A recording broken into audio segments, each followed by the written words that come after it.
Facial nerve injury, an overview.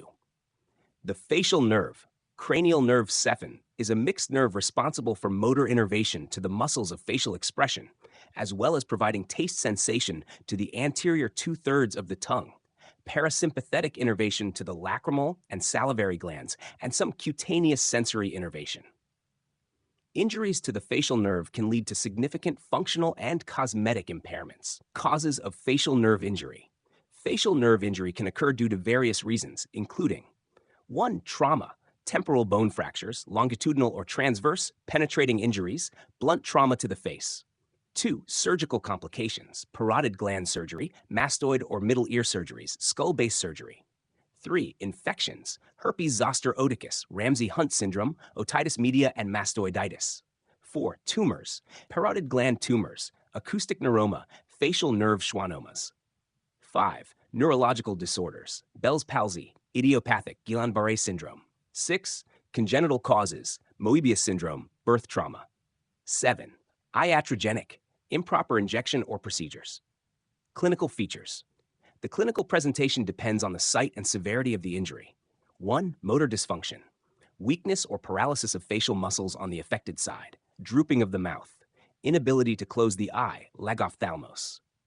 2. Sensory impairments, loss of taste sensation on the anterior two-thirds of the tongue, chorda tympani damage. 3. Autonomic symptoms, reduced tear or saliva production. 4. Signs of complete paralysis, flattened nasolabial fold, absence of forehead wrinkling. Classification of facial nerve injuries. 1. Neuropraxia, temporary conduction block with no structural damage. 2. Axonotmesis, axonal damage with preservation of the nerve sheath. 3. Neurotmesis, complete transection of the nerve. Diagnosis. 1. Clinical evaluation, House-Brackman grading system for facial nerve function, observation of asymmetry and muscle weakness. 2. Imaging, CT scan for bony trauma and fractures, MRI for soft tissue lesions and tumors. 3. Electrodiagnostic studies, electromyography EMG, assesses nerve regeneration, nerve conduction studies. Management of facial nerve injury. Initial management, protection of the eye, use of artificial tears and lubricating ointments to prevent corneal damage, protective eyewear or taping the eyelids shut during sleep. Analgesics, to control pain and discomfort. Medical management. 1. Corticosteroids, indicated in cases like Bell's palsy to reduce inflammation. Dosage, prednisone 1 mg/kg day for 7 to 10 days. 2. Antiviral therapy for herpes zoster oticus, e.g. acyclovir or valacyclovir. 3. Antibiotics for infections such as mastoiditis or otitis media. 4. Physiotherapy, electrical stimulation and facial exercises to maintain muscle tone and improve recovery. Surgical management. 1. Decompression surgery for cases of facial nerve compression due to fractures or swelling. 2.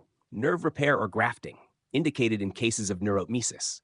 Techniques include end-to-end anastomosis or nerve grafting using sural or great auricular nerves. 3. Muscle transfer for long-standing paralysis, e.g. gracilis muscle transfer. 4. Dynamic reconstruction, cross-facial nerve grafts or nerve transfers, e.g. hypoglossal or masseteric nerve transfer. Supportive management, botulinum toxin, used to treat synkinesis or hypertonicity in recovering nerves. Psychological support, for patients dealing with aesthetic and functional impairments. Prognosis. The prognosis depends on the type and extent of the injury.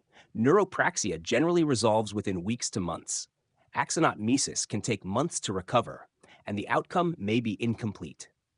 Neurotmesis often requires surgical intervention, and the prognosis is less favorable. Complications. Persistent facial asymmetry, synkinesis, involuntary movements during voluntary actions, chronic corneal exposure and dryness, psychosocial impacts. Effective management of facial nerve injuries requires a multidisciplinary approach involving otolaryngologists, neurologists, physiotherapists, and sometimes plastic surgeons. Early intervention and tailored treatment plans improve functional outcomes and patient quality of life.